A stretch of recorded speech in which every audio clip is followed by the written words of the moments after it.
जेव्हा सत्य आठवायला लागतं तेव्हा खोटं स्वतःलाच लपवायला लागतं. आज ठरलं तर मग मालिकेत नेमकं असंच घडणार आहे. प्रतिमाच्या आयुष्यातील सत्याची दारे आता हळूहळू उघडत आहेत. पण तिला ज्या गोष्टीने त्रास होतोय तीच तिला आठवत नाही. प्रतिमा देवासमोर हात जोडून म्हणते, मला दिसतंय पण सत्य कळत नाही. मला त्रास होतोय पण तो कोणामुळे हे आठवत नाही. असं का?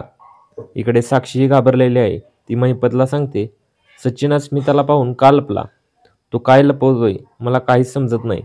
सगळं माझ्या हातातून निसटतंय. पण महिपत त्याच्या स्टाईलमध्ये शांत आणि रागाने म्हणतो, निसटेल कसं?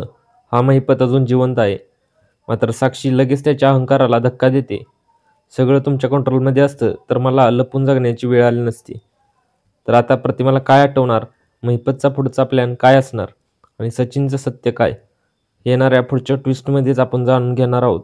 तर व्हिडिओ आवडला असल्यास आपल्या चॅनलला सबस्क्राईब करा आणि व्हिडिओला लाईक करा.